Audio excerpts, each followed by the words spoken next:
Hi guys, good morning. Nandito nga pala kami ngayon sa may Jewel City Mall. Bale, pang 3 beses ko nang nakapunta rito.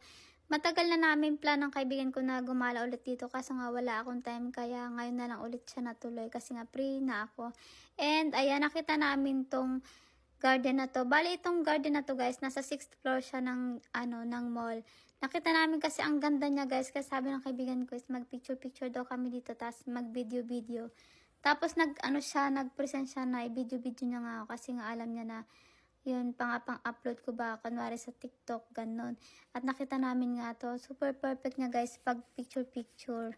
Tapos yan, tamang lakad-lakad lang kung tamang arte-arte lang, kunwari.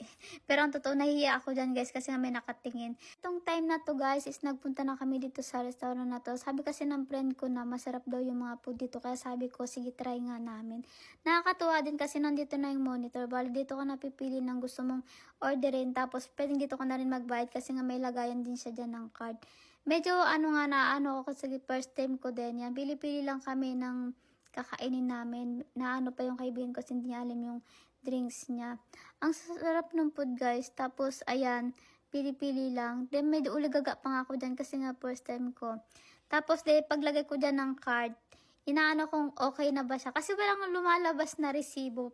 Ang syung ako talaga. Tapos antay pa ako dyan ng antay. Sabi ko, okay na ba yun? Tapos sabi ko, bakit wala pa rin lumalabas na resibo? Then sabi nga ng friend ko, check ko na nga lang daw kung may nag-message na sa akin para ma-check talaga kung ayun nga, nabayaran na namin. Mating na nga yung food namin. At nakakatuwa kasi kung ano siya sa picture, yun di sa personal. Hindi katulad ng iba na kapag sa personal, iba talaga. At nagpunta rin pala kami ng Mega Coffee para magkape ng kaibigan ko para chill-chill lang muna. Itong time na to is papunta na ako doon sa aking sasakayan ng bus. Medyo malayo-layo pa dito guys, pero okay lang. Nalilibang naman ako sa mga nakikita ko sa paligid. At ayan, super bilis talaga ng oras, no. Gusto ko rin pala magpasalamat dun sa aking kaibigan kasi nag-abala pa talaga siyang magbigay ng pa-congrats gift. Super natutuwa ako kapag nakakagala-gala ako dito sa my Jewel City Mall kasi naaalala ko yung SM sa atin. Sabi ko nga, pag ako talaga nakauwi ng Pinas, gagala talaga ako doon ng bonggang-bongga. As in talagang nakakamisin maggala-gala, no. As in nakaka-relax ba. Kasi dito sa Korea, kung alam nyo lang guys, naku, ang daming stress talaga.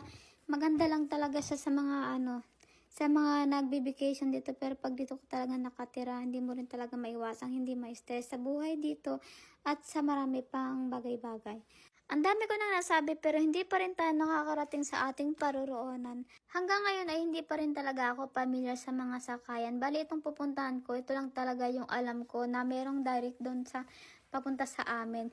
Meron din namang malapit na station guys dun sa pinaghiwala namin ng kaibigan ko. Kaso natatakot ako kasi meron akong experience na sumakay ako ng bus. Sabi ko magdadalawang sakay na lang ako. Kaso guys, naligaw talaga ako kasi napunta ako dun sa lugar na walang masyadong dumadaan na taxi tapos bus wala din. Bali may bus doon guys, as in paikot-ikot lang siya. Doon lang din binababa sa binabahan ko. Kaya as in talaga nung time na yun, super talagang natakot ako.